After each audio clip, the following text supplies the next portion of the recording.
Welcome, everybody, to Boston 9/11 Truth. Today is October 23rd, 2025. And today we do not have a guest speaker. We have several who have joined us and going to be chiming in on their opinions of the Tucker Carlson 9/11 episodes that have all five episodes have been released, which some of us are very excited about, some of us are not so excited. And we will, state our reasons, one at a time.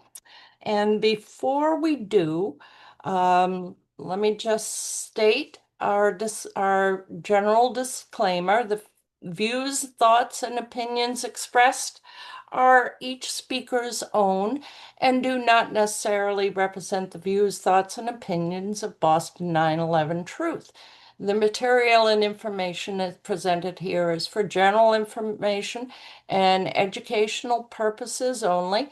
The Boston 9/11 Truth name and all its forms and abbreviations are the property of its owners, and its use does not imply endorsement of or opposition to any specific group, product, or service.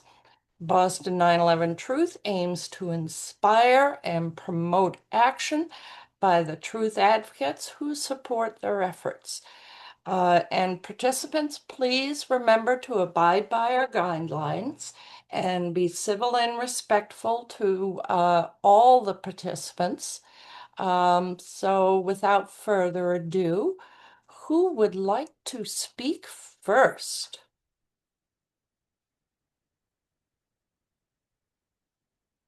Nobody?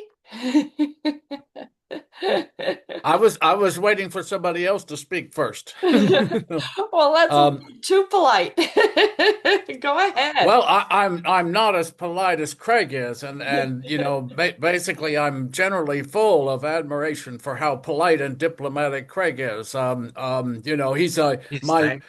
model in that direction because I have a tendency to be really undiplomatic and that's how I don't feel very diplomatic about the Tucker Carlson series.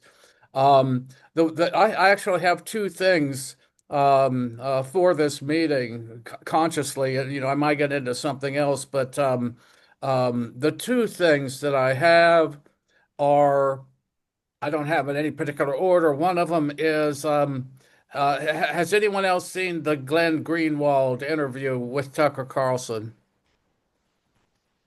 No, I have not. Maybe not. Maybe not. Well, at some point I'll go find that and we can share it. The particular part that I'm interested in is not very long. I don't know how long the whole interview. It may be an hour long, but there's this one particular part where it looks like Tucker Carlson is clarifying his motivation a bit, and I think this is enlightening because certainly some of us have been wondering about his motivation with this somewhat dubious series that he's done on 9/11. By common consent, the difference of opinion appearing to be, some people are thinking give him a break, and other people are thinking don't give him a break, but I think everybody's pretty much agreed that this is not, an accurate presentation of 9/11 truth. Does anybody disagree with that? Well, it's certainly incomplete, that's for sure. At least incomplete, and yeah, Yeah. right. That would be putting it in a sort of a flattering light, I think. Um, So the other thing, aside from that, which seems particularly germane, is the conception of oh yeah, did I sent the link to Gene? He said he was going to look into it. Have you had a chance to see the David Hughes exposition of the three camps of 9/11 awareness? Gene. Yes, we did, but we could talk about that separately because it doesn't have anything to do with this. I think it relates very much to the Tucker Carlson series. I think the series is a very perfect. It's a perfect example of what's being called Camp 2 9/11 awareness or general awareness of whatever these things are, government operations or whatever. If you don't want to talk about it, I can't twist your arm. But I'm going to talk. I'm going to talk about it. Um, so I'm going to dig both things out and I'll come back with them later. Now I'm going to pass the microphone to someone else. Well, thank you. And if you could share that link in the chat, both. No. I want to bring it up. Okay, Yeah, okay, yeah. okay. So while you're looking for that, let's go to Bob next. Yeah, okay. Just my impression of where Tucker Carlson's five-part series came on. He doesn't go far enough. There are bits that are totally obvious that he kind of soft pedals and say, okay, these things are still somewhat open to question.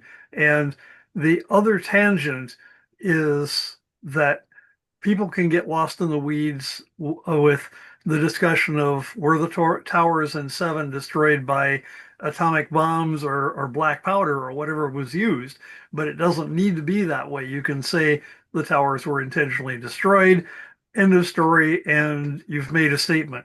And just in terms of formatting and not going far enough, I think Tucker could have done a lot better with this. Well, thank So you. that's just my bit on the subject. Okay, thank you. Craig, you're up. Sure. Well, now that Roy has scolded me for not, coming through sooner, I gotta, get in and weigh in here. Just kidding, of course. Um, I've got a couple of I wouldn't mind if it's okay to just read a couple of quotes from I did an article this week. That I shared with Susan, the link, and then Andy Steele and I did a 9/11 free fall episode where we talked about this. And I'm sure that that'll come up again because there was some disagreement about it. But I want to read a couple of uh, chunks from it. I won't read bore you with the whole article, but a couple of chunks to give an idea of kind of where I'm coming from on it, and give an idea of the tone that I use, which I think is quite restrained, I think, you know, and I think I acknowledge anyway. I won't go on. I'll just read this, and you can maybe other people might want to comment, but it'll give an idea of where I'm coming from. So these are quotes, not necessarily consecutive, but hopefully in context. Okay, so I say, yes, he shines a light on some things the 9/11 Truth Movement has been saying from the beginning, but the good things are wrapped up in a package that reinforces official myths and lies. And that, of course, by that I mean the Al Qaeda terrorists did 9/11 thing. In his fourth episode, he looks at the evidence for the controlled demolition of the World Trade Center. I'm delighted that this has been introduced to a wider audience, but his approach does not help the viewer to draw connections between the destruction of the World Trade Center and the rest of the series, which focuses on the claim that a group of terrorists led by Osama bin Laden pulled off the event. On the other hand, whoops, hold on. Sorry, scooted too far there. On the other hand, Carlson does show a willingness to get into the incendiary areas that would have been forbidden at one time. For example, he addresses head on the contention that Israel at least had foreknowledge of the operation. He mentions the dancing Israelis who admitted being in New York to document the event. Many truthers are delighted that he is willing to get into this. So am I. But to be clear, he suggests that Israel had foreknowledge of the event. He doesn't suggest that they were conspirators in carrying it out. Um, and but the main failing of the series is that he does not consider any of the evidence that points to the U.S. government's role in planning and carrying out the in quote attacks. In fact, he doesn't Mm. even acknowledge that this is being asserted. And I think this is a very key point.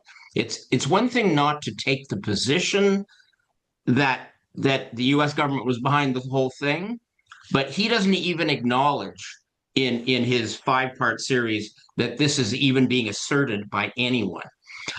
This isn't just an oversight, it's a fundamental failing of his investigation. And that doesn't mean there's nothing of value in the investigation, but it's a fundamental problem. It isn't necessarily that the facts he lays out are false, it's that he doesn't even consider that these facts could be part of a broader false flag operation that was conceived to be blamed on Muslim terrorists. And then the last little chunk here, all of this raises some questions about what we in the truth movement want from all this attention. Of course, we want a new investigation, which Carlson says he favors, but we don't want an investigation that restricts itself to examining whether Al Qaeda had help in attacking the United States. And I don't want to go on too long here, but I'll just mention, and then, we'll see if we discuss it or whatever. I'll mention that when he talks about Building 7, he asserts that the video was selectively edited when in fact it wasn't. It was just a different view, a different angle on Building 7 that didn't show the penthouse coming down first. So he implies some kind of maneuverings by those who are presenting this evidence, sort of nefarious attempt to mislead on that, which is I think something that needs to be pushed back on. And I would also point out that he doesn't interview anyone from the truth movement, and it's fine to present some things from the Halsey report, which is great, but then he kind counters that with things in the NIST report, and then doesn't really give our movement any opportunity to refute anything that NIST says. And well, I'll stop there. I have some more things to say, but I'll just stop there because that kind of introduces where I'm coming from. And I guess my bottom line is I think my criticisms were very reasonable, and I think they would be echoed by a lot of 9/11 truthers. It doesn't mean I hate the guy or I think he's a shill or something. What I'm saying is there are some big problems with this. And I think it's no just because somebody talks about Building 7 doesn't mean we have to drop everything else and kind of look at it through rose-colored glasses. I mean, if a new person was watching the series, I'm not sure that they would be prompted to question the Muslim terror story more than they were prepared to do before. But other people may feel differently. But I'll leave it there to start. Thank you. Next we have Jerry. Go ahead, Jerry. Hello, hopefully you can hear me. Uh, Yes. great. Good to see you all. Um, Tucker Carlson. I mean, I've been doing this whole 9/11 thing for longer than most of yous, and probably more deeply than most of yous, right? For longer. And I don't own this movement, neither do any of you, Right. right? None of us own this movement. Right. And none of us have the right to speak on behalf of this movement, especially myself or Tucker Carlson. But who is Tucker Carlson speaking to in his documentary? He's not speaking to you or me or anybody in this room. He is speaking to people who, like himself, have not entertained the idea that this should even be questioned. And he is questioning it. And he's coming from a far more valuable place, not just because of the reach that he's got, but because of the position that he's coming from. If you or I or anybody in this room went out and made the same documentary that he did, we would be maligned and we would be sidelined because of the very fact that we've been in this movement for the length of time that we all have. The fact that Tucker Carlson is coming from a place where he was diametrically opposed to even broaching the issue of 9/11 is what is valuable here. Not nitpicking about what he said, what he didn't say, and what he got right and what he got wrong. Because that is nitpicking. You're throwing out a lot of good stuff here in search of perfection. And that is a big mistake. You look at what he's doing, he is opening the door to people who, like himself, would not have even entertained the idea of questioning 9/11 truth. And for anybody to come out here on behalf of an organization and try and speak on behalf of a movement and to malign that, coming from the position that Tucker Carlson is certainly not talking on my behalf because he's I'm coming doing out. that, Jerry. Yeah, hang on a minute. Let me talk. Sorry. What the place that I'm, well, I've kind of lost my train. The place that I'm coming from is what what does this mean to people who would not have broached this before? What does it mean to them? Somebody talked about getting into the weeds there. We all get into the weeds and we've all got a different set of weeds. If Tucker had got into the weeds in this, then people would have switched off what they're doing. He's setting out the absurdity of the official story, and then he's saying, look at Building 7. The truth is not some crystal, fragile ornament that we have to be careful of, and it has to be perfect because nothing is. You have to trust people that they will take on board what Tucker said and said, I need to look at this again. And if he can look at this again, given his past position that he's very publicly stated, then I can as well. And I think we're missing that. We're seeing it from our point of view, from people who have been into this for 20 years, some of us longer. We're seeing it from our point of view, and we're not seeing it from the audience point of view that he's actually getting to. There's no point, any one of us. What do? We speak to the choir. We preach to the choir. That's what we do. He's reaching a whole load of new different people. And you talk about our evidence, and we all do. Well, what evidence? Where did your Building 7 evidence come from? It didn't come from architects and engineers. It came from Hitsterer, Baz, me, and David Cole. That's where it came from. So nobody talks on behalf of this movement. Thank you. All very good. Was David Chandler in there with the WTC7 evidence? No, that came from a group that originated actually on a 24/7 chat room that was on Pal Talk. And I can let you hear the videos of myself, and you can hear that it's my voice, and it's out there re-uploaded in 2012, which is 7 years before the Alaska project. And AE 9/11 were dragged kicking and screaming toward making that project happen. And the funding for it, the condition of the funding for that was that they raised twice the money that it was going to cost. So what I would say is, how many? You never asked the NIST for the drawings of the towers. You never asked them once for that. I don't see you. That's not true. I don't. Yeah, it's true. It is absolutely true. Ask Richard Gage how many times you asked NIST as an organisation. I don't mean you personally. I don't want to get at you personally, Craig. As an organisation, AE 9/11 Truth never asked NIST for them once. I got that from Richard Gage, from Tony Zambotti, and from NIST. So there you go. How many times have you asked them for the Pentagon footage? Never. You never have. What does any of this have to do with Tucker Carlson? It has to do with the fact that we're all in the weeds. And we're all in our own set of weeds, and that nobody talks on behalf of this movement. Nobody. No one has Not tried me, to, Jerry. you. Well, I heard you talking about our evidence. I hear you talking about Building 7. We'll have to appreciate that we are deep in the weeds here. And that's not the crowd that he's reaching. Can you not see that Tucker Carlson is reaching a whole new different set of people? I don't want to dominate this conversation, sorry. He's reaching a whole different set of people to what you would reach if you wrote an article, Craig. And it's a different audience. You must surely appreciate that.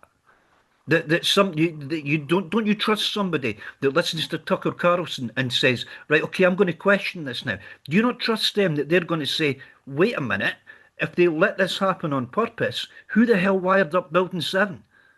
The people aren't stupid. They've got to come to that conclusion, but you have to let them come to that conclusion themselves. You have to, and I've learned that in over 20 years of doing that. I've watched your thing with Andy Steele, And I've seen the Glenn Greenwald interview as well with Carlson, and I would recommend that. But yeah, I think it's very short-sighted to Let's try and do that. let's Okay, give sorry. let's give other people a chance. You raised some good points. All right, go ahead, Jack. You there? Yeah, sorry. It took me a while to figure out, what happened on 9/11. And we have the media just blasting all this bullshit. Just as an example, of October 7th, I have a good friend. He's got a good heart. He's very well educated, successful. And I've been texting him about October 7th. And after, many articles to him, he said, "You're not saying that Israel killed its own people." Absolutely not. I read the Boston Globe every day. That didn't happen. Netanyahu would do anything to save the life of one Israeli. So with the flurry of shit coming from mainstream media and the fact that it's very complicated, the whole 9/11 and October 7 and other stories are complicated. And so I think that's why Tucker Carlson doesn't have it right. He's getting there. And I think he felt he had to get the word out that we weren't told the truth before he had a perfect, and also there's a good chance he could have been killed because other people have been killed that tried to do that. Thanks. Thank you, Jack. Next, Henry. Go ahead, Henry. Hi, folks. Yeah, well, I just want to say, as someone who's been trying to work with people who have not the slightest idea about what took place on 9/11. I think it was Jerry who just spoke. I totally agree with his approach or his take on this. I feel exactly the same way. I think Tucker Carlson had something like 5 million followers as head of Fox News. When was that? 20 years ago when he was supporting George Bush. He's come out um, saying he's absolutely taken a completely different view, gone 180 degrees the other way, and flat out says that 9/11 Commission was an absolute fraud. I mean, I think he says it perfectly in a 4-minute um, recap, which is part of a new link that he just sent out yesterday, I think, on the calling for a new petition and actually having people sign a petition. I mean, if you had 4 or 5 million or 10 million, maybe he's reaching that many with his podcast, people signing a new petition for a new investigation, which is all what we've wanted for the last 10 years that I've been a part of 9/11 Truth. And again, reaching out to people who are, can't even think about this as being a possibility. Lots of friends of mine, lots of family members, and pretty much the whole architectural community in Boston, who I've been trying to rattle on this for 10 years. So I think it's incredible, really, because what it does now, it's one link I can send to people, and I'm actually getting together with people this weekend. We're trying to have a courageous conversation in my town on this issue for the 25th anniversary next year. And I'm starting now to just, have, again, these are normal people, and everybody on this call has obviously been part of this community for many years. And so, Jerry, I think what you said was spot on. And I don't think it goes against the fact that he doesn't have the whole story straight, the fact that he's not interviewing the people. And that might even be a blessing because it's just going to be added ammunition in my view. So that's all I need to say at this point. But I'm glad, Susan, you're doing this conversation. I think it's a great conversation to have. Thank you. Thank you very much. All right, next we have Magnus. Go ahead, Magnus.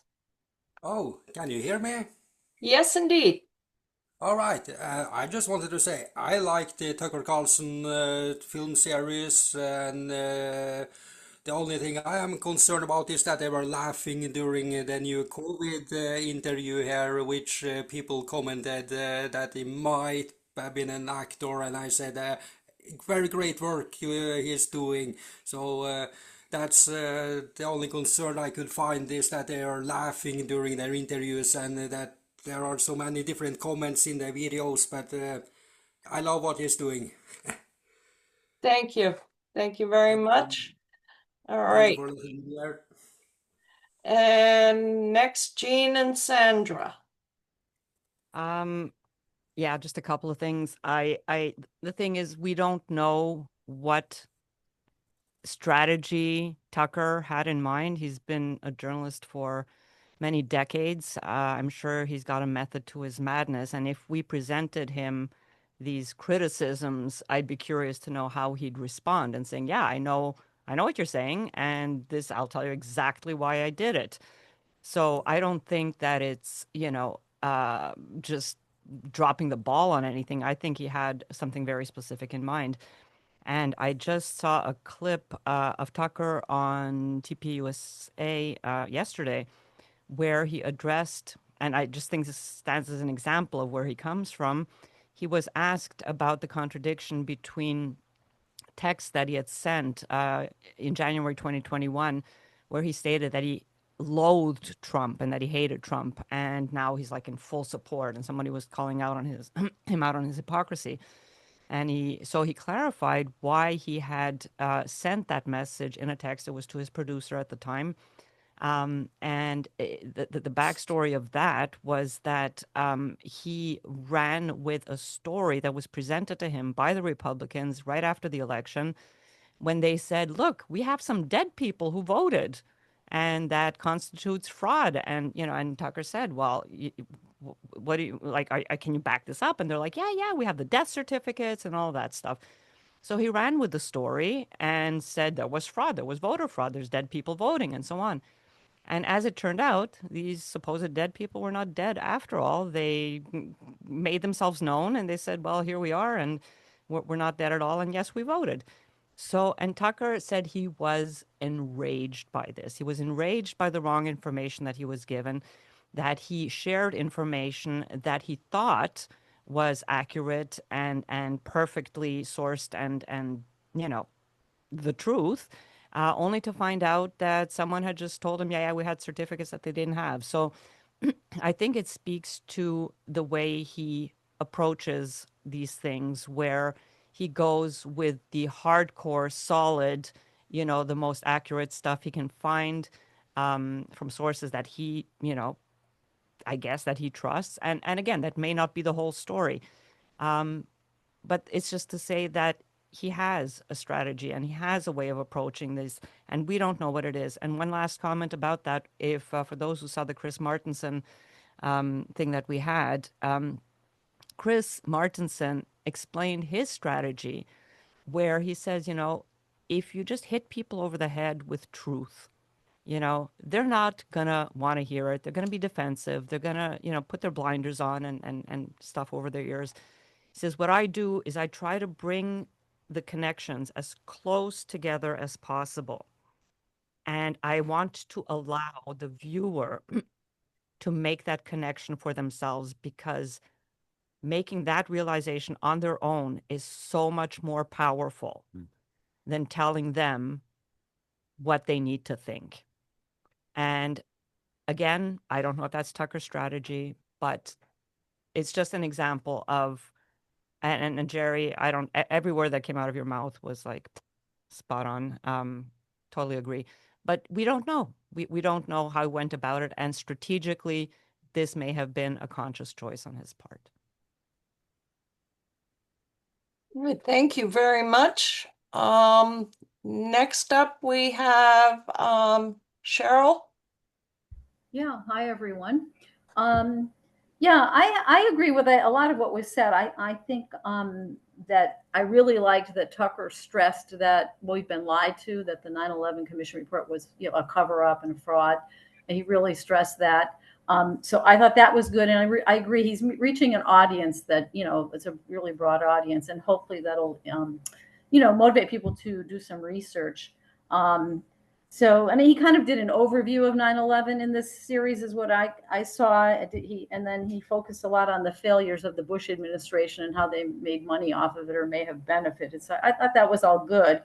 Um, but I also think it might be kind of a wake up call for us, because if Tucker was going to do research and he had a team doing this, where would they find a lot of research on Shanksville? We don't have a lot out there, right? And our movement, I think, has been weak on that, and also probably on the Pentagon because of our differences and and the stuff on Israel's involvement, which is huge, is not out there. If you go to Bolin's website or his books, you'll see it, or Victor Thorne or Kevin Barrett, but they're not readily available to probably for we know about them, but not everybody else does. So I think maybe we need to come up with a website or two where we have all this documentation and videos for people to look at that cover everything. And maybe we need to do more research on Shanksville or put more out there. And even the 9/11 hijackers, we know some of them are alive, and Jay Kolar did a great article on it in I think it was Paul Zaremka's book on them and their background, and I thought that was really great, and it makes you see that they weren't involved in it. So I think we need to have that information more readily available. But to me, that's what came out of it. It's a wake up call to us to be more proactive and put stuff out there for people. So it's more easily available to find the research, to do your own research. So It is a flood, though. We, it's we attempted to do it for our new website and just got lost in the weeds. So yeah, but it is a worthy project, but it is a flood considering how much work we've done over the past 20 years. it's Um, huge. Yeah, I yeah, agree. it's Yeah, huge to find the best links, the best articles. yeah. Uh, and frankly, Al and I need a lot of help on that. No, So I'm not saying that you should take that on. I'm saying as a movement, well, that's exactly what our Boston 9/11 Truth wants to do on our website. Oh, that's To great. Yeah. have the top 5 evidence on our website. So it's still a work in progress, but thank you. Okay. I also just wanted to quickly squeak in my turn. Um, I think everybody's bringing up a good point on both sides. But frankly, I think Tucker has done a 180, not just on his opinions on things, but his approach to things. He's much more journalistic in his approach. And I think that's the approach he's taking with this series. He's being rather journalistic. Uh, he's not an activist. He doesn't promote a mission of any sort, except for he is asking for the petition to be signed. But that's not during his presentation. He is taking more of a journalistic approach, and I appreciate that. Of course, we want him to go further, but I do think that it is a pretty good foot in the door. Much better than we've had in the past 24 years. Um, but we'll see. We'll see. And, I'm not going to go parading down the street, waving my hands, going, yay, we've arrived. No. But I think he is taking a journalistic approach. I'm happy about that anyway.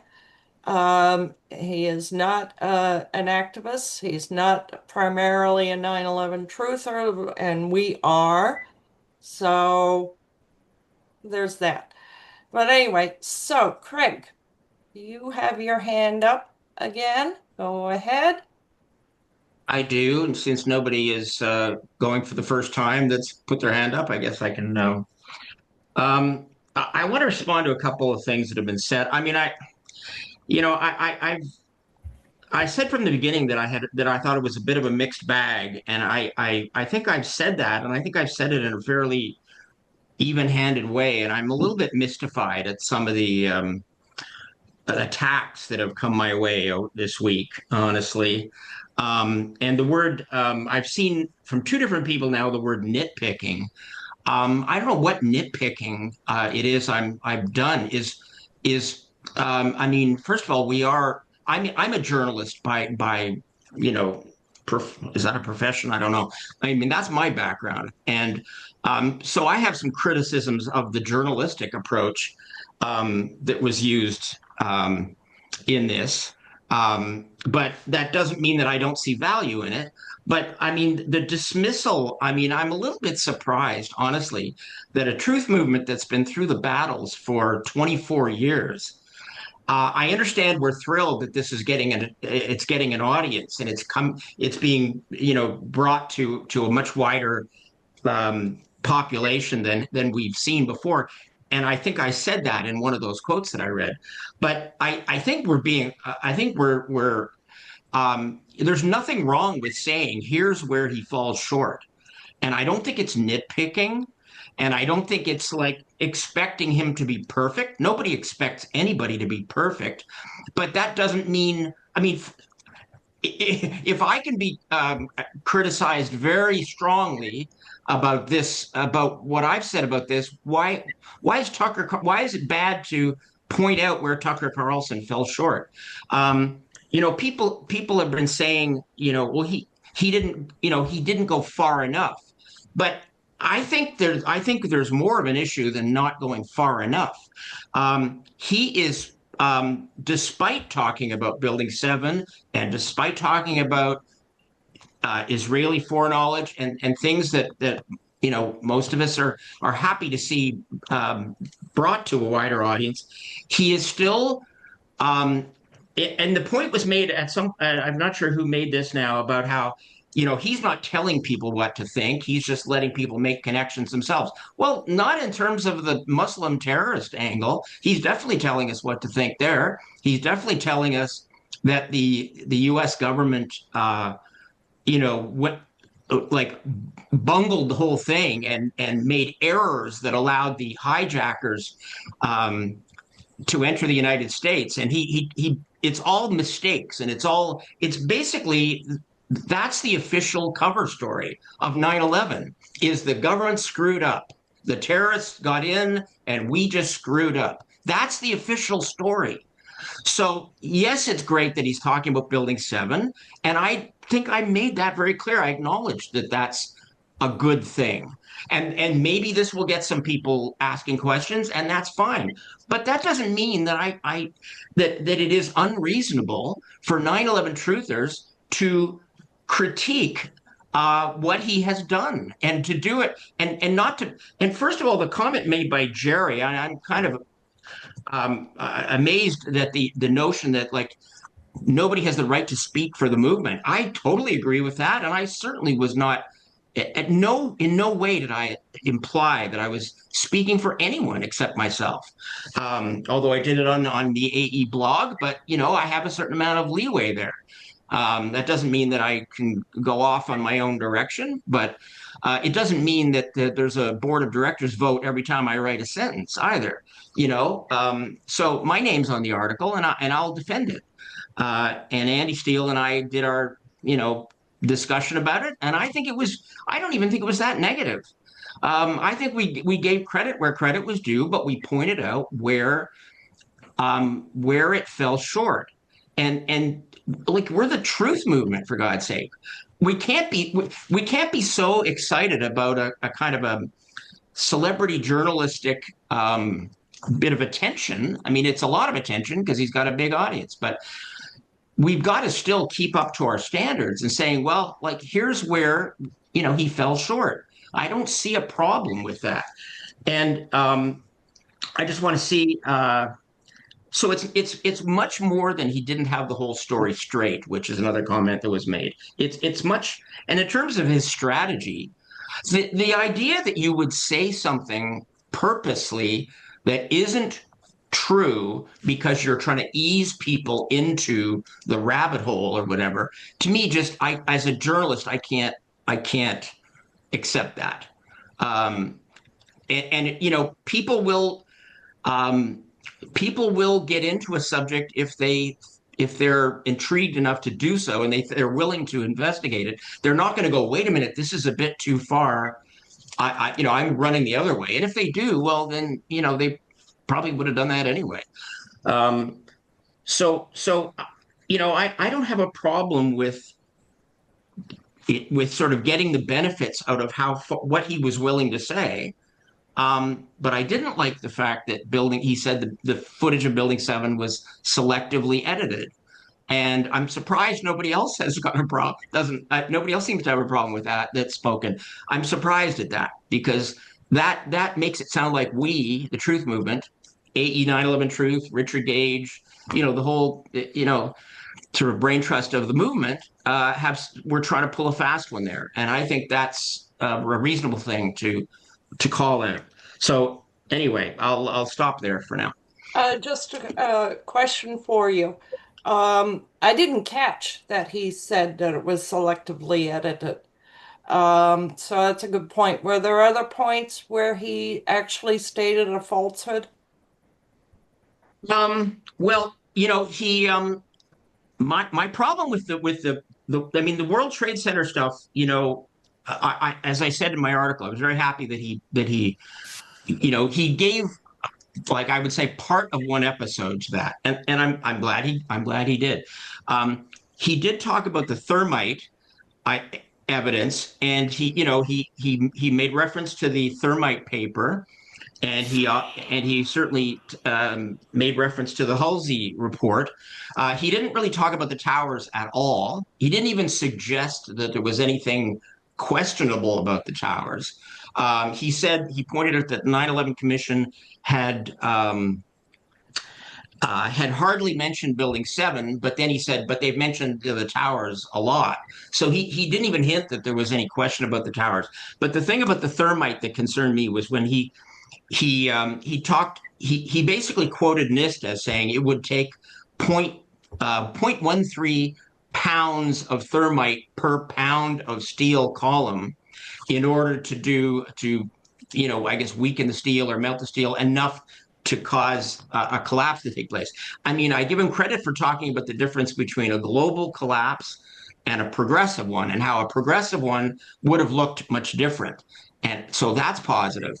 But I think, if you're gonna talk about his journalistic approach, to quote from the Halsey report and then quote from the NIST report, and then not to give any actual person speaking the opportunity to comment on the other. And that could include somebody from NIST. They could have got Shyam Sunder in there to counter what the Truth Movement says. They didn't, but they didn't let us have an opportunity to challenge that point about the thermite either. So it just kind of leaves the viewer kind of thinking that, well, I guess that thermite idea I guess that was just not feasible, that they could have done it that way. That's what I would suspect if a new person would come away thinking. So it's I wouldn't call that a falsehood, but I would say that he could have gone deeper into it, for sure, and it would have been helpful. But the thing about selectively edited was definitely a red flag for me. Thank you. All right, Bob, you're next.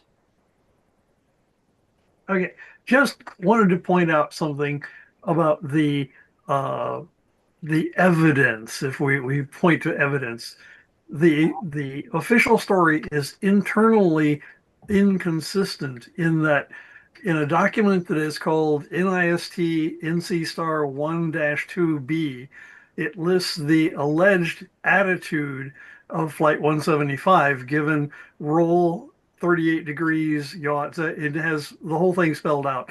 And with pitch, yaw, and roll in the configuration that they specify, no plane ever flown would fly straight into a building the way that they allege that it did. Therefore, the official story is inconsistent internally.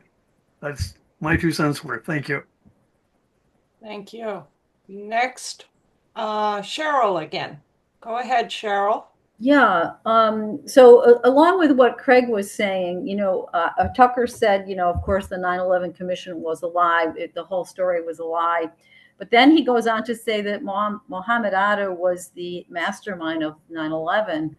And he said something similar about Khalid Sheikh Mohammed. And if we don't know the answers and we don't know how can he say that, and again, it goes back to the Muslims did it and the official story. So yeah, that was disappointing to me.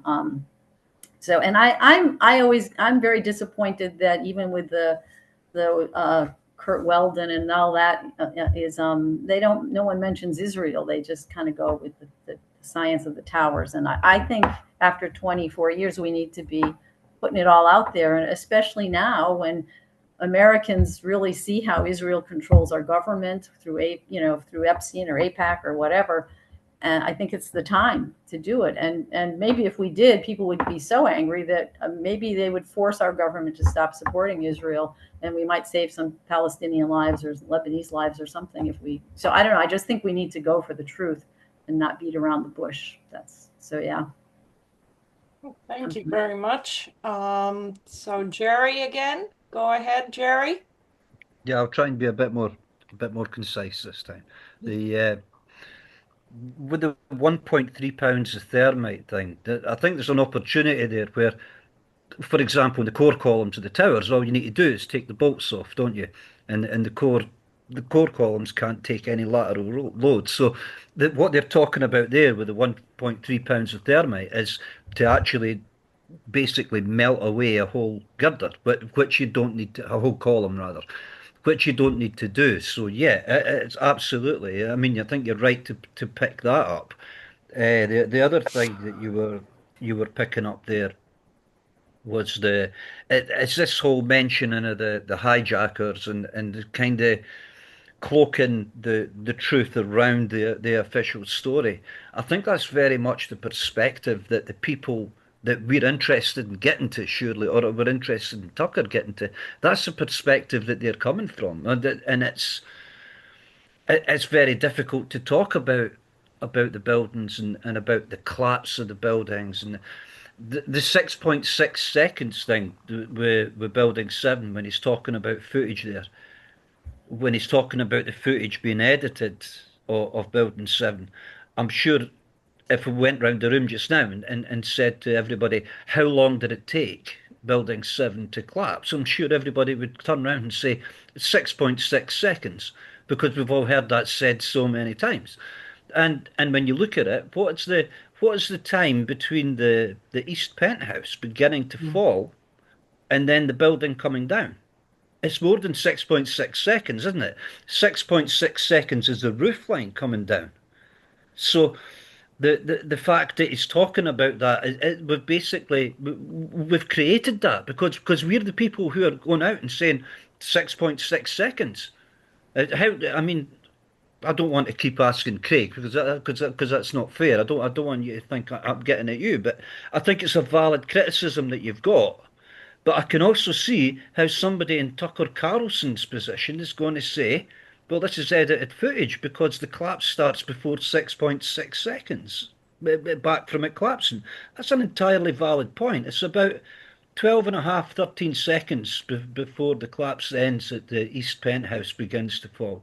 And that actually makes it more indicative of a controlled demolition. So we could have had my frustration partly here is that we could have had a study done on the towers, a finite element model of the towers done, because we've had the drawings since 2018, 2019, and two SAP models for the towers. We could have had that in Tucker Carlson's hands, and he would have had nowhere to go. And if he would have nowhere to go except the truth, because that's the strength in the Building 7 thing now. In the case for the towers, is stronger. And I take the Cheryl's point there, that it's not all about the engineering of the towers, and there's a big political side of it as well. And I know that but it is all about the engineering of the towers for me, but personally. But I can see why Tucker Carlson's saying, look, this footage has been clipped. But because we're all saying it took 6.6 seconds for building 7 to fall, and it didn't, quite simply. Thank you very much. All right. So Jean and Sandra, go Yes. ahead. Thanks, Sue, and everybody for being here for doing this, and thanks for talking through this. There's a lot to it. I want to start off with a bunch of positives that he did. One, he mentioned Tucker Carlson mentioned architects and engineers for 9/11 Truth. That's amazing. And in all his time, did we ever think those words would leave his lips? We did not. He mentioned Building 7. He mentioned the UAF study. He mentioned the dancing Israelis, and he did mention Israeli foreknowledge to a bunch of people like Sandra and other people, Jerry and myself have said online. His audience of millions and millions of people who have a completely different demographic of hearing 9/11 truth was amazing. Israeli foreknowledge. He didn't go as far as he could with actual involvement, but I think he went with something. He went with solid evidence. There is definitely Israeli foreknowledge with the dancing Israelis, the lit lighter in front of the smoldering wreckage of buildings 1 and 2. Stephen Noah Gordon, their lawyer, actually saying that in a New York Times article. So it's solid evidence. They were there documenting the event. Um, Getting into anything past that, it's going to take a little bit of work. And like Sandra said, and Chris Martin said, you lead people to the dot. You don't connect the dots for them. Let them put it together. What else did I want to say? I think that's about it. In understanding the audience, and just one last point about hijackers. Um, Whether you believe in hijackers or you don't believe in hijackers, hijackers had to be part of the story. If there were no hijackers and part of the story, there would be no 9/11. So you at least need the story there. And I think what he was doing was kind of unpacking to people who've never heard this stuff before that he's going after the FBI and CIA agents that were part of making up and kind of creating these patsies, if you will. So And maybe the He audience didn't. able to realize that it was so much incompetence and errors that it couldn't have been incompetence and errors. So, Well, the but whole series was about it being incompetence and errors. So I'm right, not but sure what you mean. right, not the but whole story because Building 7 wasn't. Well, okay, 4 to 5 episodes. all of that part, I think he showed so much of the incompetence that even your average Joe Blow would look at that and say, Yeah. but clearly Oh, it had to be intentional. and here's the one last thing. I'm sorry. The quote we're all talking about here that Craig referenced. This is the whole quote that Tucker said I'd play it, but my computer's not working well. Quote. One issue with the controlled demolition hypothesis is the widely circulated video of the building coming down is selectively edited. In fact, the building did not exactly collapse all at once. It came down in 2 stages. What you're seeing now is the full video of the collapse. It shows the penthouse collapsing first and then very quickly the rest of the building going. That's pretty bad. But then he goes on. The unedited video leaves more questions than it answers. It calls into the question the official NIST narrative. That's great still. That's good. That's getting better. But then he does go bad. But it doesn't conclusively show a controlled demolition either. That's kind of like, oh. But he's allowing people to go there themselves, which I think is fantastic. When he said um, it calls into the it calls into question the official NIST narrative. And that's all you gave him a little bit of breadcrumbs, and it's for everybody else to go on from there. That's all. Thank you. All right. Next we have Roy. Go ahead, Roy. Okay. I'd like to let's see. Can I do this? Can Yep. you see that? Yes, Uh, indeed. um, yeah. This is from the Glenn Greenwald interview with Tucker Carlson. I'll just read it. We can run the tape. And to see the worst people rise, for example, George W. Bush got reelected after this again and again and again, thrived too much. And actually, if that continues over time, people getting away with this and your country falls apart because it eliminates, not only does it eliminate trust, it also stokes revolutionary levels of resentment. So you can't actually keep doing that without killing yourself. And that we're there and we're at that point now. And that's part of the reason people are so, I think, spun up about Charlie Cook assassination investigation, because this is just the point where there has to be honesty, or else, people could get unruly. I just thought we should start at the beginning. I agree with your assessment completely with Greenwald's. 9/11 was the beginning of this kind of event. I mean, you could say that Pearl Harbor and the Kennedy assassination. I would agree with both. But this was the first time millions of people saw something happen live on television, and then within a decade or two began to reassess, like, what is it? So that's the reason. Just because I want the country to continue. I think it's a combination of those two things, and a third, which I think actually speaks to good faith, which is, boy, if we admit enough, then all faith will collapse. And if you were to admit that something really big, the moon landing, for example, was fake, that it would shake people's faith to the point where they became nihilistic and the republic couldn't continue. I mean, I know that there's that concern because I've talked to people about it, and I think that's a good reason to lie. He goes on and says that, you still shouldn't lie. But I mean, he's said this. I think it's kind of an acknowledgement that there may be some good reason not to tell people the truth about things, about certain things that would shake their faith and make the republic collapse. And I don't think the line between the republic and economy, or the certain interest or something, is very neatly drawn.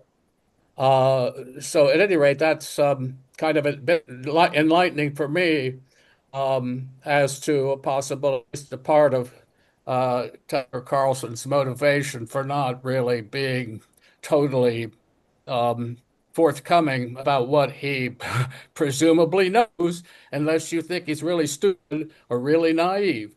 I don't think we need to show it. If you want to, I have the URL, um, and I can bring that up if desired.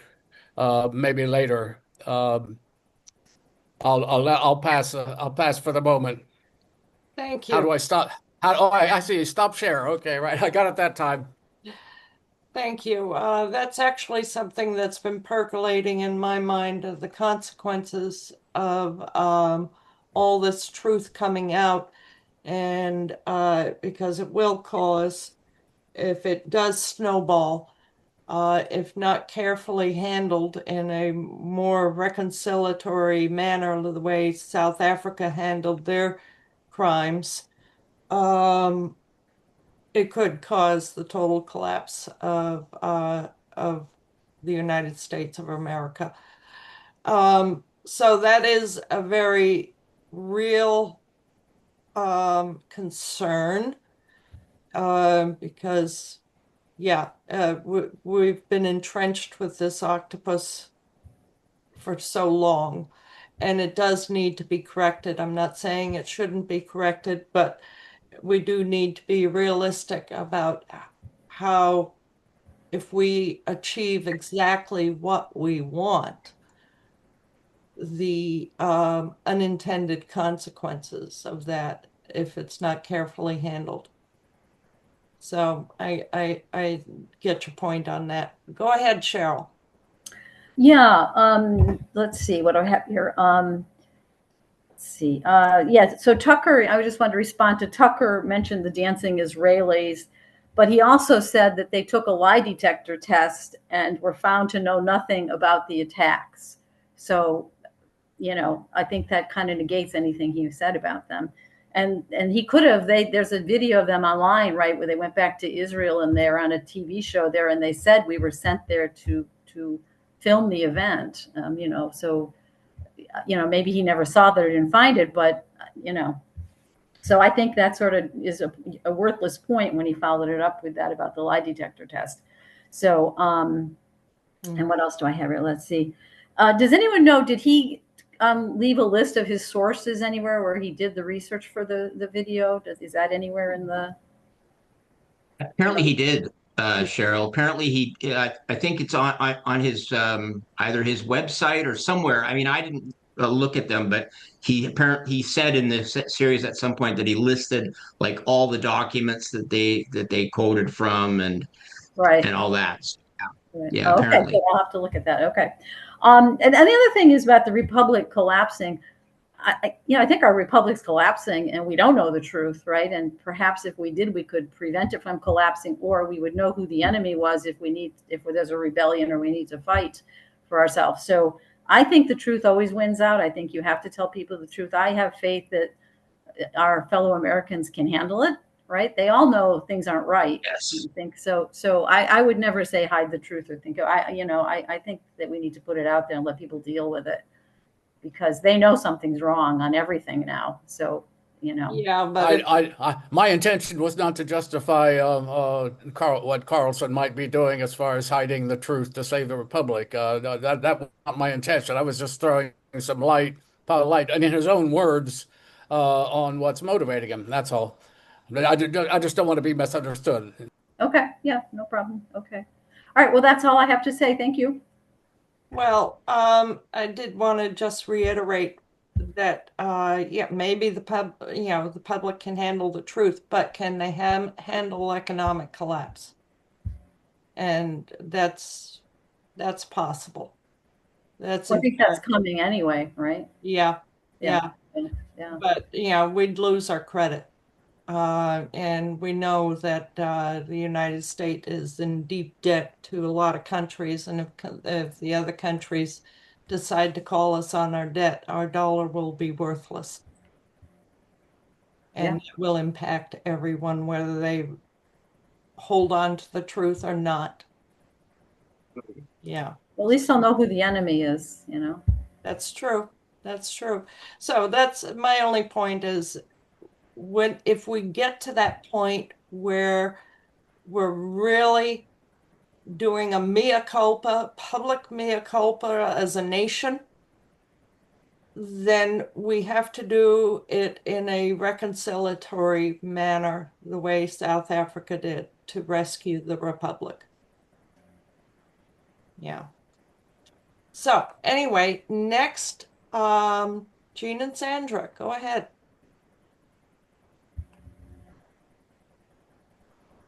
You're muted. You're muted. There we go. All right. Thank you. About the polygraph. Tucker transcript says, quote, according to FBI records, polygraph tests administered by the FBI suggest that they did not have foreknowledge of the attacks, but did engage in deception and were likely involved in illegal foreign counterintelligence. So you got to finish the sentence on that one. And then it Did goes, he say that in the video? Because I didn't hear that in the video. this is an exact transcript. Oh, okay. Okay. They were spying in the United States. The leader of a group called Dominic Suter and goes on, fled. Most of the Israelis were held in FBI detention, then let go on visa violations. And he goes on to say a common way to expel foreign intel assets from allied countries. So he really did hammer it after that. So he does kind of, he's going with foreknowledge, what's solid, what we have 100% proof of. And again, once FBI releases those pictures, then it shows Savon Kersberg in front of the smoldering wreckage of the World Trade Center with a lit lighter. That'll seal that one completely. So I Yeah, think but he didn't do that. he didn't get that far. Yes, he led the Yeah, again. that's the point. Okay. Yep. And if I can just quickly Once add, again, I think where he's trying to build the audience, he's not coming out with a fire hose to these people. Some people have never heard this stuff. Some people are completely against us on this. And yeah, to us, this is like, you're not going far enough. But to everyone else are like, whoa, what are you dropping on us here? So I think I'm going to give him the benefit of a doubt. and what I wanted to add quickly, because Greg, you referenced people looking at this through rose-colored glasses and being all thrilled and all. None of us, I mean, all of us agree that it would have been nice, had he covered the towers or certain other things or other things more in detail. None of us are like over the top. Nobody is saying hand the reins over to Tucker and let him take this from here. Like none of us are saying that. And I think I think the feedback, at least in this room, is kind of like we're glad that it happened. And basically we're agreeing, except that we're saying, yes, could have done more, but we're really happy that it happened at all. And yours is kind of like, yes, he addressed it, which is great, but here's the issues we have. So it's just kind of like the Yeah.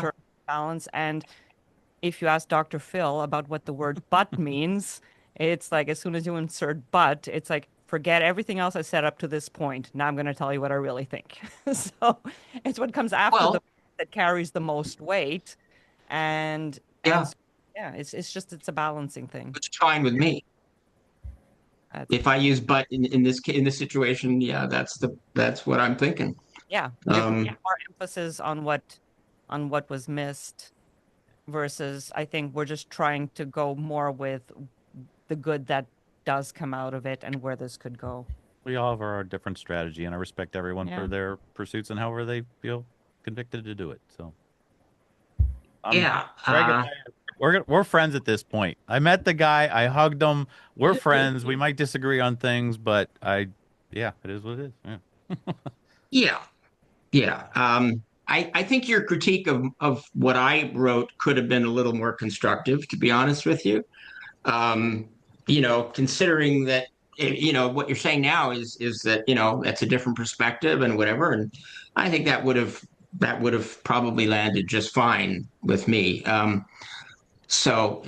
But anyway, Oh, um, if I did not. is it okay if I had my hand up and it sort of came down again? I don't know if that means I've talked too often, but if other people want to go ahead of me, that's fine with me. No, But I I did want kept to. you spotlighted because your hand was up. Oh, okay, very good. Thank you. A couple of things. Yeah, I've been jotting down things as people have said them because I don't want to forget them. One is Gene mentioned the bit about patsy hijackers and patsies. Just to be clear, he did not imply that the hijackers were patsies. He implied they were actual hijackers.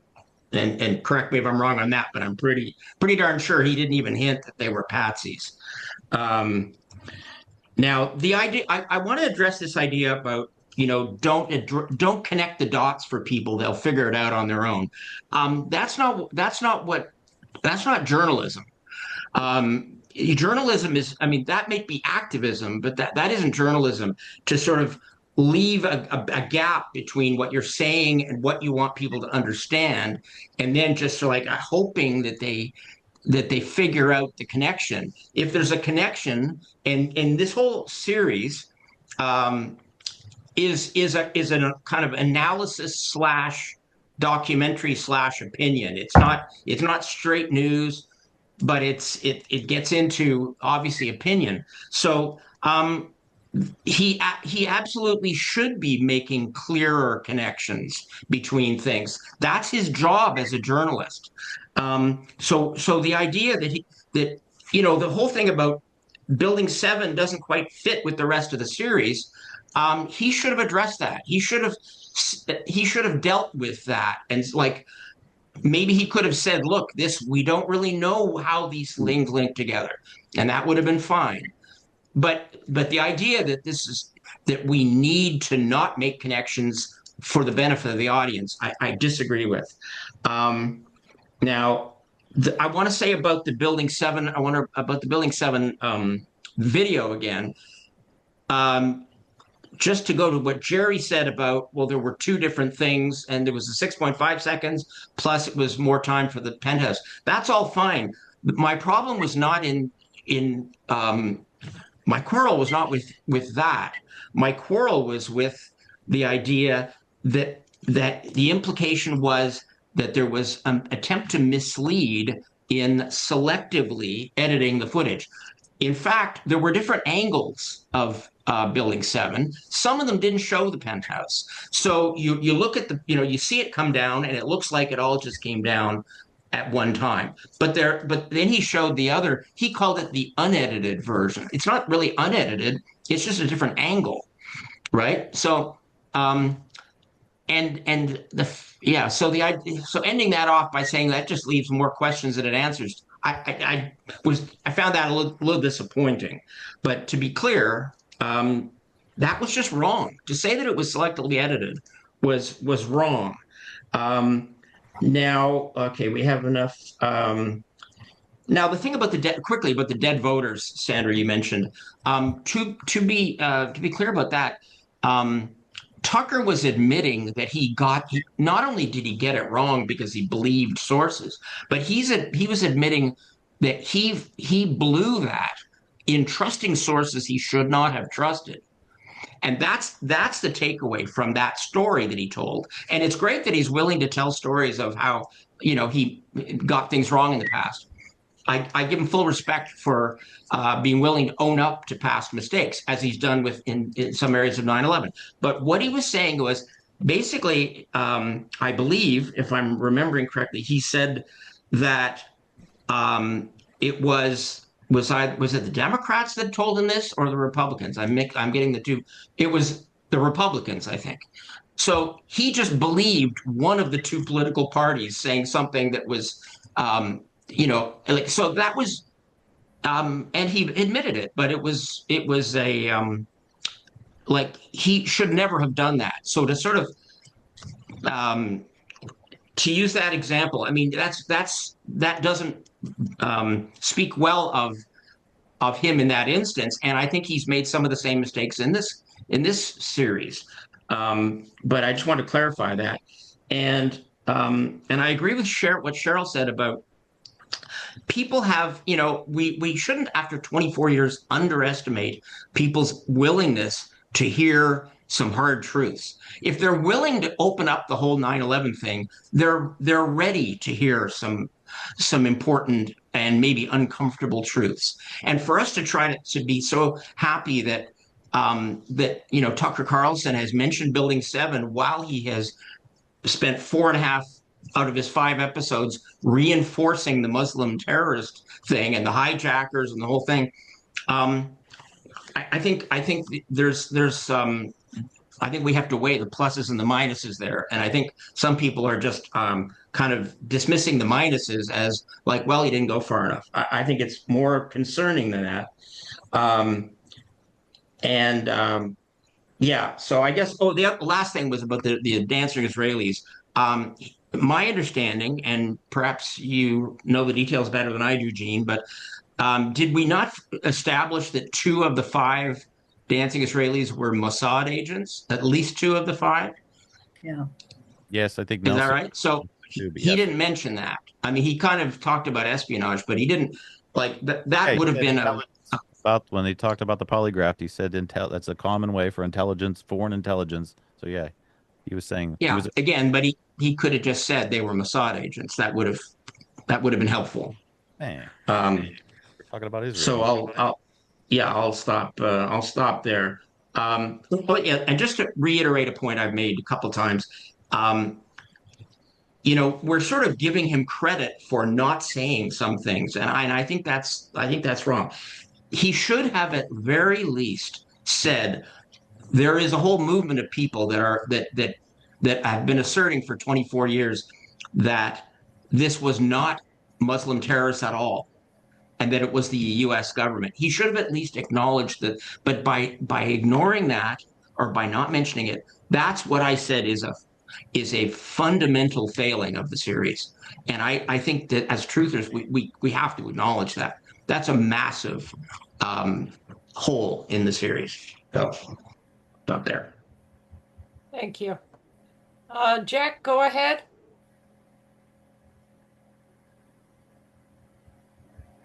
Jack, are you there? Yeah, I'm here. Sorry. Okay. Well, I agree with Cheryl. I think we should put everything on the ground, on the table, on the ground, whatever, and let people figure it out. Because if we go easy, the oligarchs are just taking over this country. And I'm educated in banking, and the people that had their houses foreclosed 5 or 10 million in 2007, 2008, 2009 didn't have to have their houses foreclosed. It was a scam. And then I witnessed at Harvard people planning this Ukraine war in 1984 and 1983 and 1984. They wanted to get that farmland, and they did. I don't know if you're aware, but there have been auctions, and all the farmland has been sold off. And there are other things like that that are just falling. The very richest people are just robbing us. And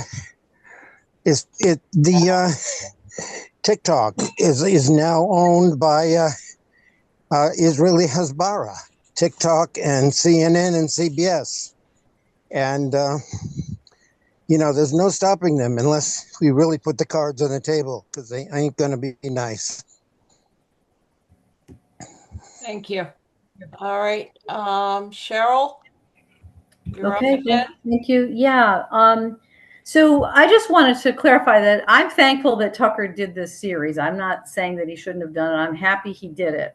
And I'm not going to use the word but I'm going to say, and I have some disappointments in what he did and how he did it that I've already mentioned. All right. So that, and then I agree with Craig that it would have been nice if Tucker had said that there's like this relentless 9/11 truth movement that provided all this information for him to use, right? I'm assuming most of it came from stuff that people in our group have done. So that's it. I just wanted to clarify that. Thanks. Thank you. All right. Next we have Sweet Jane.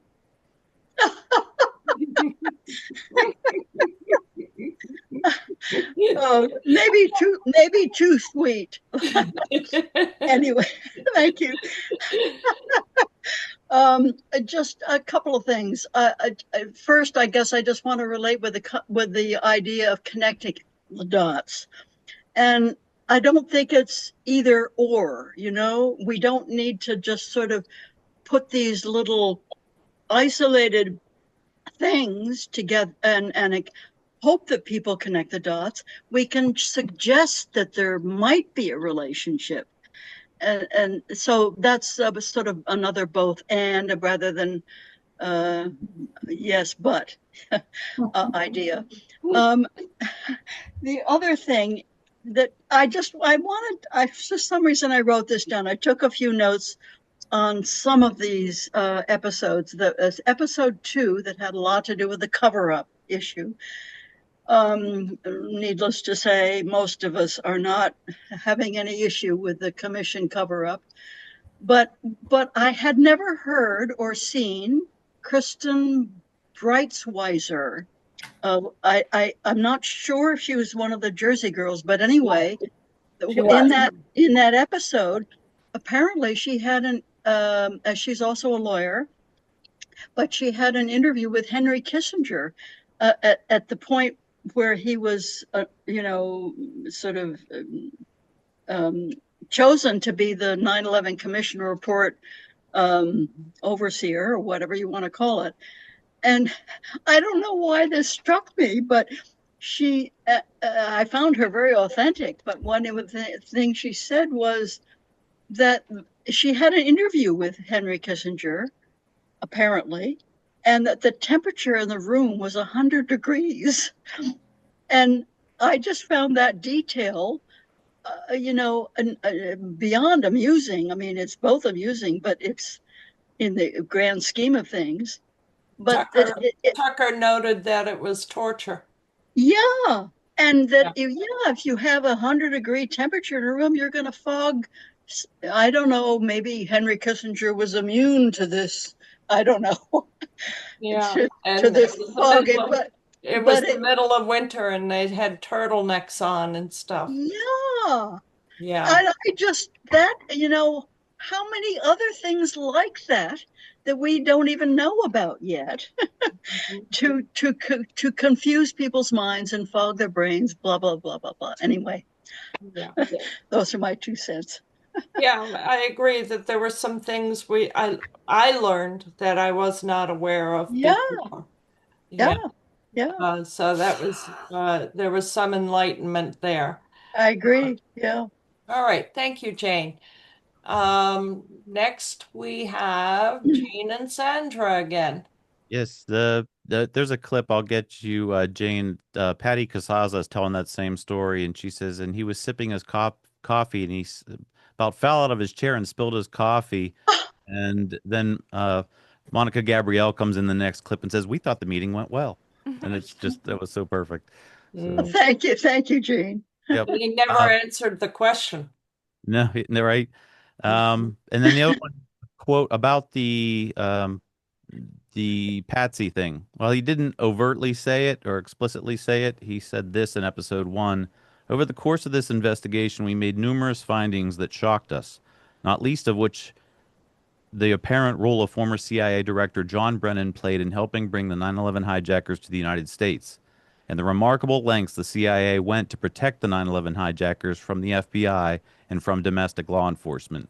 And that basically frames them as scapegoats for government-enabled events. So that's all. Thank you. Could I just react to that quickly? In episode 1, I mean, the main thrust of episode 1 is that the CIA wanted these Muslim terror suspects, because they weren't hijackers yet, but these suspected Al Qaeda terrorists. They wanted them to get into the country so that they could use them as source, try to recruit them to be sources inside Al Qaeda for the CIA. And Mark Rossini, the FBI guy that was working at the CIA headquarters in episode 1, says that he brought it to the attention of the CIA that these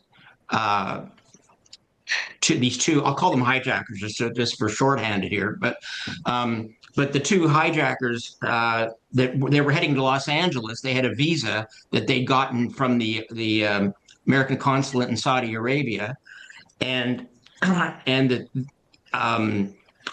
oh geez, and I've lost my train of thought. So they were letting them come in the country, and so Rossini tells the CIA this, and they tell the CIA person that he mentions, tells him, "Don't tell the FBI this." And he says, "Well, what do you mean? We were, they need to know. Don't say a word to the FBI." So the whole thing is about, or the claim is that they were trying to recruit these two so that they would have people inside Al Qaeda to get information from. So that doesn't suggest patsies. That suggests recruiting sources, kind of double agents, kind of thing. That turned out to develop a plot unbeknownst to anybody after they'd been into the country, and nobody was watching them close enough to know that they were planning to attack the World Trade Center and the Pentagon and the White House or whatever. Yeah, that's the story. We'll see. All right. Thank you. Next we have Bob. Go ahead, Bob.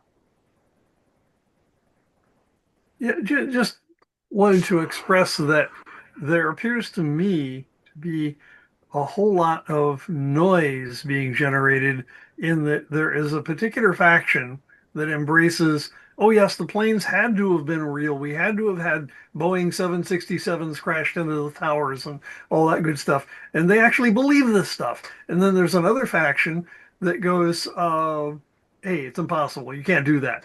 And it creates noise within the movement. I'm willing to back off and just say, look, let's look at the buildings. The buildings were an obvious demolition job, and we can talk about planes later, okay? Here, here. All right. Wow, I think everybody's had their chance. So let's see. Oh, nope, Jerry's up again. Go ahead, Jerry. Yeah, I just wanted to say, Bob, I'd be happy to have that conversation with you somewhere. You know about the planes and the buildings and stuff.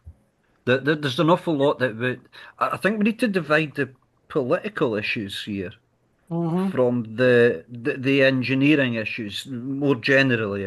I mean, the engineering issues are black and white. We can prove it. We've done that with Building 7. The political issues are actually much more difficult to deal with because that's where you get into grey areas, and I think people in America are different because you're absolutely immersed in it, and your media is so forthright and propagandizing you the same way as ours is here, but there isn't the same resistance outside America Mm.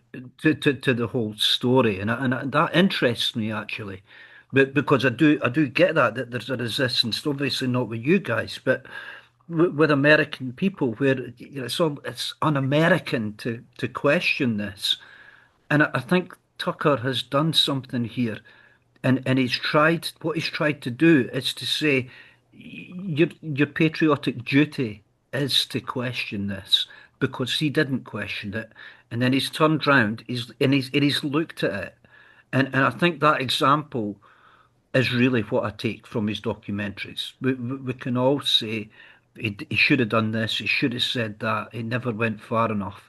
What he has done is he said it's not un-American to question this narrative, and I think that's kind of my wide take on it, if you like. But if you want to have that conversation, Bob, I'm happy to have that with you about the planes and stuff. I put my Substack contact info in the chat, so if you can see the chat, scoop it up. Okay, I'll do that. Thank you. Thank you. Okay, appreciate that. Thank you. So Roy, go ahead. Uh-oh, get my buttons here. Okay, I'm on. Um, I don't think Tucker Carlson questioned the narrative. I think he supported the narrative, in its general form. I think it was very similar, and I think this pointing out that he didn't speak of the 9/11 Truth Movement. He didn't credit the 9/11 movement. He didn't credit any 9/11 researchers.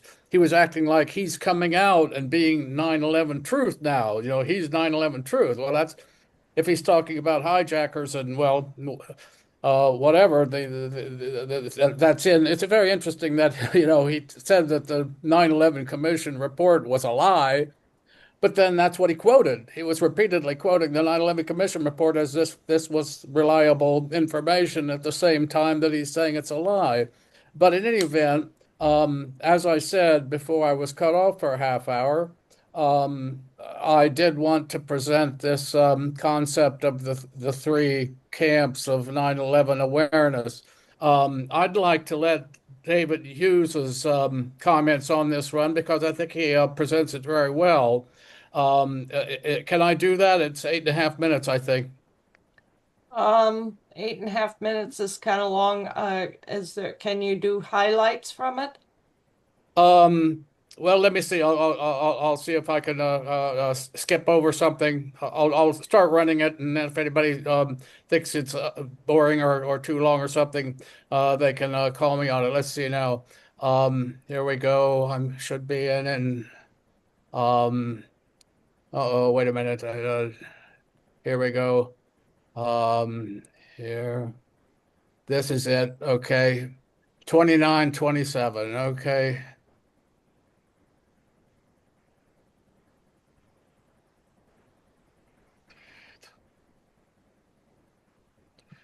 Here we go. Let's see.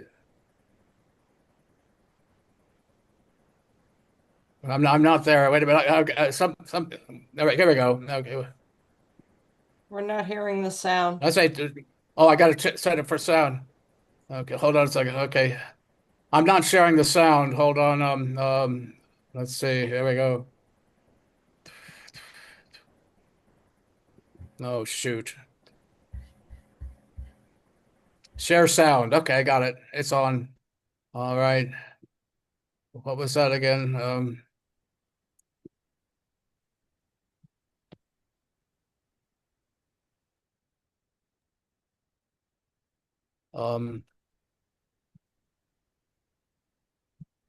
Okay, now press play. is it here?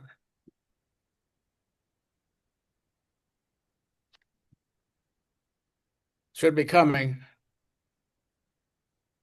It's not running. Oh boy. Oh, wait a minute. Or very clearly indicated that those are not the types of questions that we should be asking. There's millions of dollars in grants that we could lose through this, or they just keep those questions very quietly to themselves because they know all this. I think that a lot of people have started to self-censor and go along to get along, don't want to lose my livelihood, or don't want to be thrown out of the in-group, those kinds of things. So we do this to ourselves in many ways. It's hard to believe. With so much, you and I think, belong to a group of people whose eyes have been opened along the way over at least the past decade or two. It's hard to then remember what it was like to be in that earlier group. And I want to get into something that you've talked about before, which is this framework or model for explaining the public's response to this psychological conditioning. You talk about 3 camps. So I'll let you maybe describe that, and I have quite a few interesting questions. Well, in brief, this is what I call the 3 camps of awareness. So camp 1 is essentially anybody who just believes blindly the mainstream narratives, whatever the television, whatever the politicians say, they just swallow it up, whatever they read in the newspapers. That's the majority of society. Camp 2 is for people who have doubts about official narratives. Maybe they realize, for example, that 9/11 was. I think, belong to a group of people whose eyes have been opened along the way over at least explaining the public's response to this psychological conditioning. You talk about 3 camps. So I'll let you maybe describe that, and I have quite a few interesting questions about that. Okay, well, in brief, this is what I call the 3 camps of awareness. So camp 1 is essentially anybody who just believes blindly the mainstream narratives, whatever the television, whatever the politicians say, they just swallow it up, whatever they read in the newspapers. That's the majority of society. Camp 2 is for people who have doubts about official narratives. Maybe they realize, for example, that 9/11 was not what we were told. And they start asking some critical questions. And they are delighted when they encounter what appears to be a community of like-minded people also asking critical questions and challenging official narratives. Unfortunately, Camp 2 is infested with bad actors, people whose purpose is not actually to tell the truth. It's to play a kind of a Pied Piper role and to speak a lot of truth to win people's confidence, but then ultimately to betray them and not to lead them towards the real truth and the things that really are much more important. And then Camp 3 just is the raw and honest truth. And it's a pretty ugly and lonely place to be. So what I have come to realize really over the last 14 months or so, sadly, is that Camp 2 is gigantic compared to Camp 3, and that very few people in Camp 2 are really trustworthy. In fact, I had a meeting last night with someone that I do trust, and we were comparing notes on this issue. We were trying to work out, how many people are there really in Camp 3 who have, a prominent profile and influence that we really do trust, and there were remarkably few. It's a terrible state of affairs. When you think about it, the whole control system rests on deception. It rests on lies. It rests on people not really seeing what's happening, and therefore it's fundamental from the perspective of the control system that they keep everyone in ignorance and confusion and not being able to grasp the most important things. And they've done this very successfully, and they use their state agents and cognitive infiltrators, as Cass Sunstein called them in 2009, to get into chat rooms and groups and disrupt and sow doubt and misinformation and so on. And it makes it really, really hard doing this work and trying to get to the truth, because there are shysters and charlatans everywhere. then the problem is much bigger than I first suspected. But that's just the way it is. It is. It's an amazing framework, I think, because it's very identifiable. I can see myself making that transition from Camp 1 to Camp 2 to, I mean, I think that I'm in Camp 3 at this point. I may be sort of teetering on the level, but now that you've described what Camp 2 is, I feel like, yes, I've moved away. I can see exactly what you're describing of, waking up, but then also seeing people who are reflecting back to you the kinds of awake narratives that you want to hear, and then suddenly you're being hypnotized again just by a new group of hypnotists. And you've described that group as the real battleground, people who have awakened up to uncertainties about things that they used to believe, but who are still fairly compliant. So I think that's a really interesting space to talk about a little bit, because it's an interesting thought experiment to see what might shift them beyond the comfort level that they find themselves in now. I mean, Camp 2 isn't a terribly comfortable place to be, because you've had to do a lot of psychological and emotional work to get there. You've had to abandon certain basic assumptions that you had about the world, such as that you live in a genuinely free society and liberal democracy exists in any meaningful sense, and Western civilization is inherently virtuous, and all of these kinds of ideas.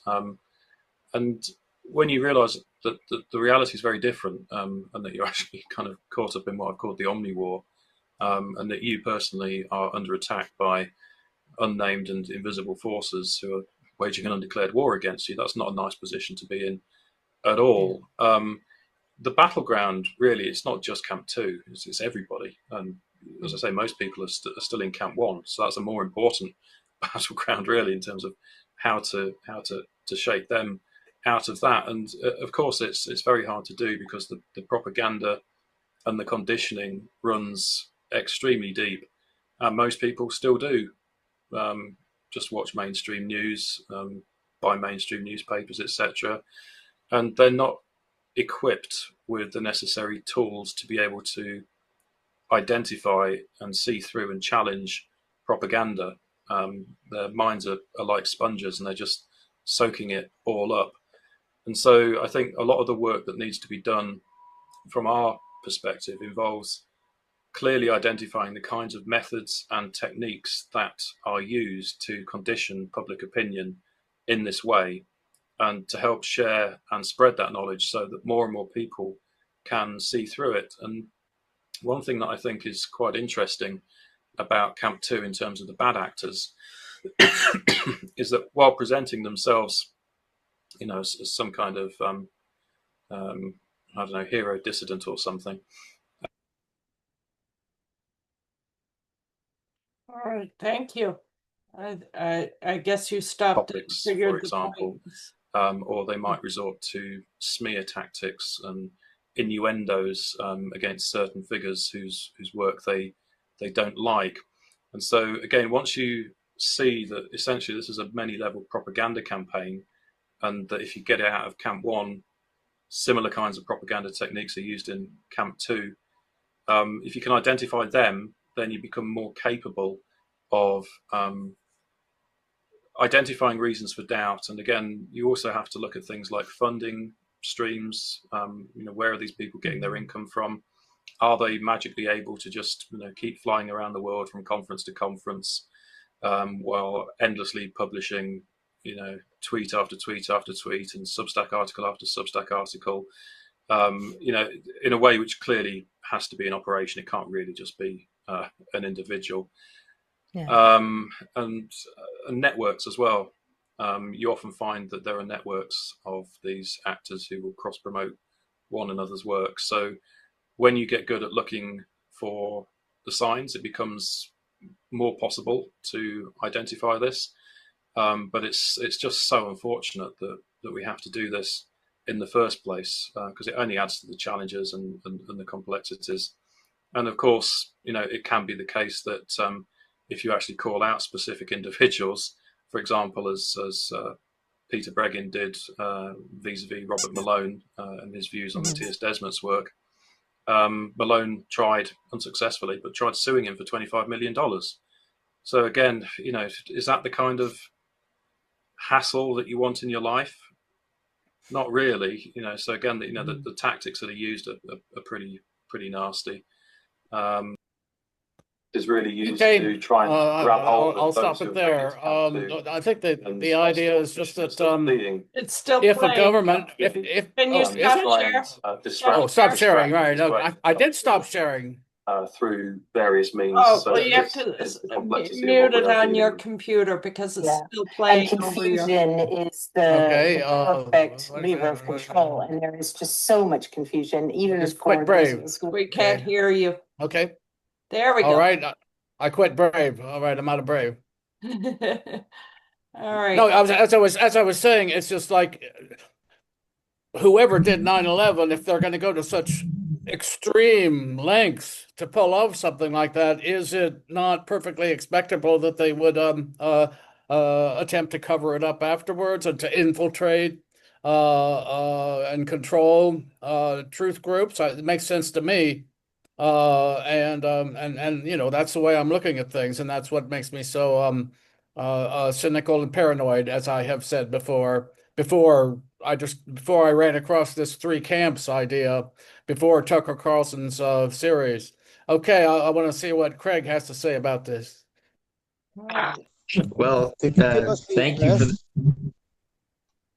you for that, Ro. Actually, I found that really interesting. I wasn't I found that actually quite helpful for this discussion, actually. When he said the thing about an operation cross promoting each other's work, I could not help but think of many things I've written over the years on that very subject and that very thing happening inside the 9/11 Truth Movement. So I found that pretty interesting and useful. And to me it kind of reinforces the point that the bottom line point that I'm trying to make is that it might be I've got a whimpering dog behind me in the next room, so I'm trying not to be distracted. But it's great, and I think some people were so anxious to see this move forward, and we're so anxious to see it get bigger and get to more people and everything, and we're all happy about that, and that's reasonable, and certainly. This has been an exciting couple of years for the movement, but I have to say that we have to be on guard whenever we're being Jesus. Okay. I think maybe that she wants to be let out the back, but anyway, we should be on guard when someone is pulling us. Even though they're saying some good things, when they're pulling us towards the official story in large measure, like the bottom line of their whole presentation is in the direction of the official story, we have to at least be on guard for that, and we have to be willing to say, look, this falls short. Like this is like we appreciate this element, we appreciate this element, but we're not hitching our caboose to this train necessarily. We're taking it for what it offers, but and this is a point I don't know if I made this before, but I want to make it now, and that is that, and this is one of the reasons why I wrote the article I wrote, and is that I don't think critiquing Tucker Carlson pushes him away or alienates him. I think it potentially, if he's got any integrity, and I think he does, it pushes him to reassess what he's saying and possibly even pushes him towards our direction. Now, I'm not egotistical enough to think that my little article is going to push Tucker Carlson to embrace something, but I at the same time I don't think I'm going to cause harm by telling him that I think he fell short. And so I wanted to make that point. And there is the possibility, and I like that David Hughes thing. I really did. The possibility that being given these sort of tidbits of truth, but when the big picture is pushing us towards the Muslim terrorist story and the incompetence and the government screwed up, there is the potential that the whole exercise will actually do more harm than good. And I know that I might be in the minority in saying this, but I think there is a danger that it could do more harm than good, because um, people who are people seem to be more willing to question this now than ever. And so if they get this big high profile thing and they're thinking, I think that we were told some lies about 9/11, and then they're presented with this very in-depth, polished sort of presentation, 5 episodes by a very famous journalist, and it tells us that, yeah, that Osama bin Laden did this, and we and our government failed to protect us. We could end up actually setting ourselves back by, well, not we're not doing it, he's doing it, but it could actually have a negative effect. And I just want to just have us consider that at least. Um, and yeah, so yeah, so that's it. So I'll stop there. Thanks. That's great. Really good points. Jack, go ahead. Yes, Roy, please give me the address. Give us all the address for that interview. So you just It's in showed the us. it's in the chat. It's in the chat with the timestamp. I already put it there. Would you tell me what it is? I'm on a cell phone. I will be sharing the chat at when I publish this. Oh, okay. Yeah, it's on David Hughes Substack. You can find it at David Hughes Substack. Hughes. But if you have if you have Sue's email address, you can she'll have it. She can send it to you. I don't have your email address, and she does, so she can send it to you. Okay, Sue. I'll give it to you. It's jack.windelectric@gmail.com. Oh, okay. I got it. Thanks. Jack Winder. Oh, anybody else? Seeing no hands? Did I just see a hand? Bob, are you raising your hand on your? Real quick note, I believe I sent you an email about the linking to a sort of what I consider to be a clean version of my talk that I did on this forum, but I'm more dissatisfied with the version that did on this forum than the version that exists on the link I sent you. And I don't know whether it's outside protocol that you should swap in links or just forget it. Or, I don't know how that works. Let me see if I can find it. Because I've been getting a lot. Let's see. What's your email? Zorba the Geek at JPS. Ah, yes. Right.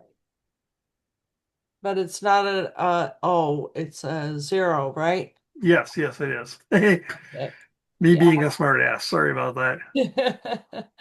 Really interesting. I don't know if anybody else observes the thing. When I put a background up like that, the background appears to be very, very crisp.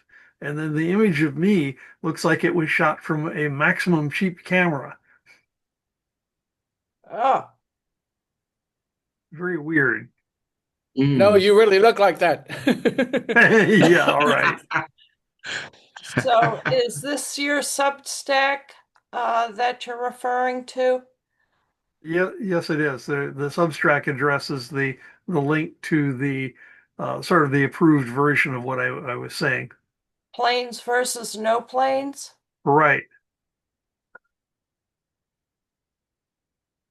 Okay. Fair.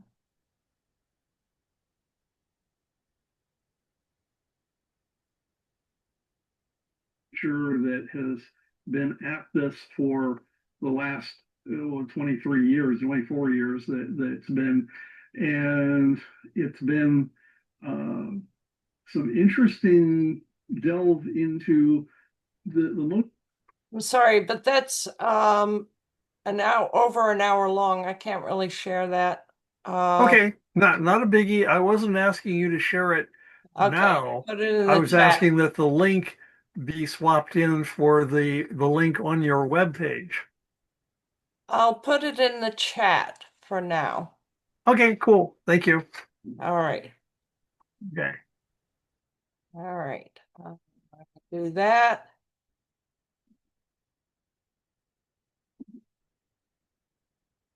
There we go. Okay. And Nita, go ahead. Happy to have you join us. Yeah, I'm sorry I was so late, but I had another appointment that I had forgotten about when I told you, Cheryl, that I was going to be coming. And so I thought maybe it would be over, but it isn't. Unfortunately I didn't hear the beginning of the discussion, so I don't know if this was covered. But before I was a journalist, I did public affairs counseling, which is sort of a fancy form of public relations. And I would like to see. I know that Richard Gage and some people hired a public relations firm to actually do something about 9/11.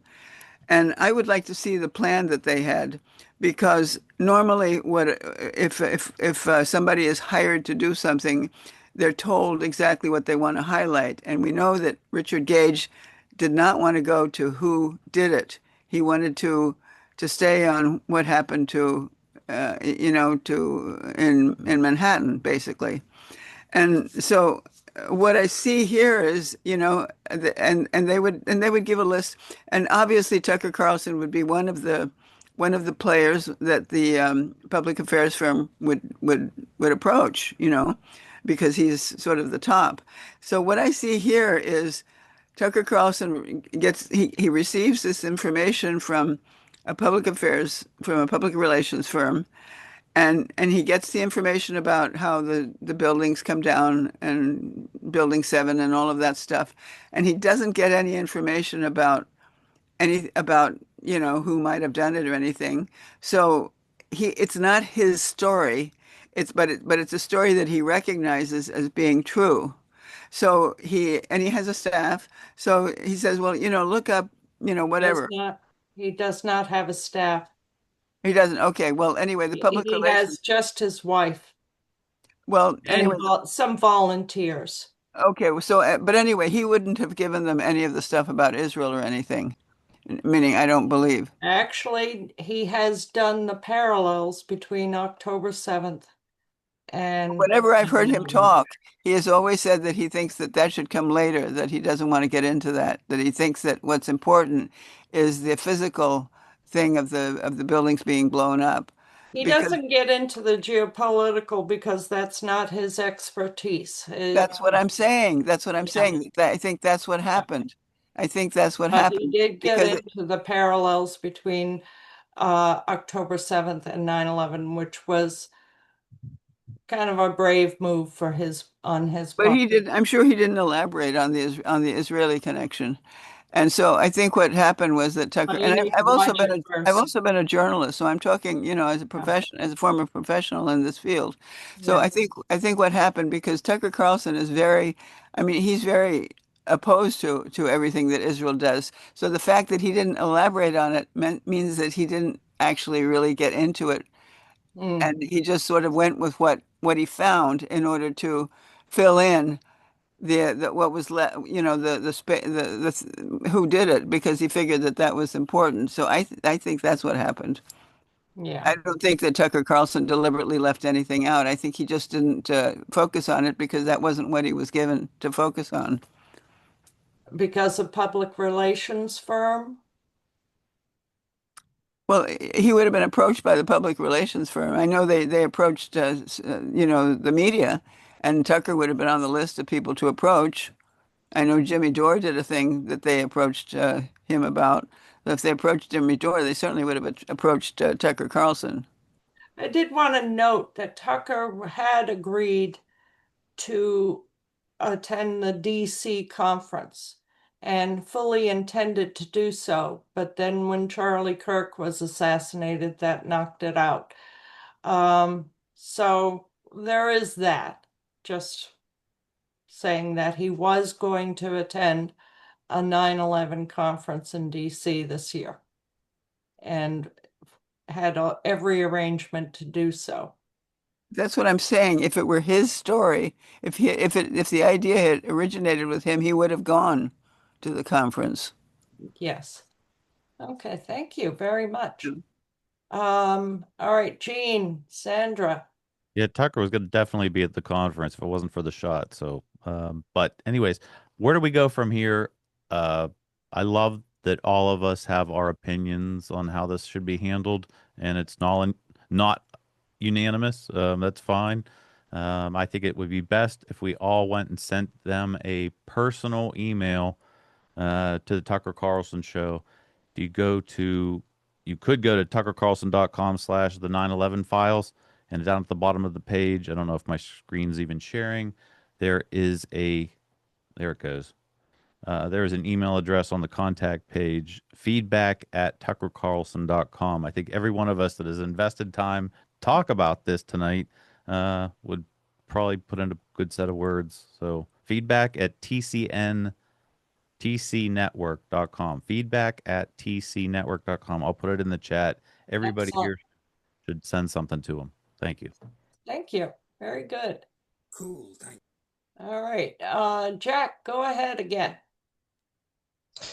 Yes, two things. First, I was trained in demolitions in the military, and even there, they preach that you have to be extremely quiet. And I'm sure that those people who, all the workers in the white suits who were white jumpsuits who set it up, they were sworn to silence, and they were given 200,000. And if they break the vow, they're going to be killed. And that's exactly what they would tell them. That's even what they told us in the military. So 200,000. Something like that. I know they got a lot of money. Wow. And also, Osama bin Laden, I personally believed in Osama bin Laden for like the first 4 months, and it took Alan Rubin and then Barton Bruce to talk me out of it. So it's very possible to be conned into believing it was Osama bin Laden. Yeah. Thanks. Yeah, for years I believed it was Osama bin Laden, but I believed it was blowback. It wasn't until I looked at Building 7 in 2007. So I understand that. Cheryl, go ahead. You're muted.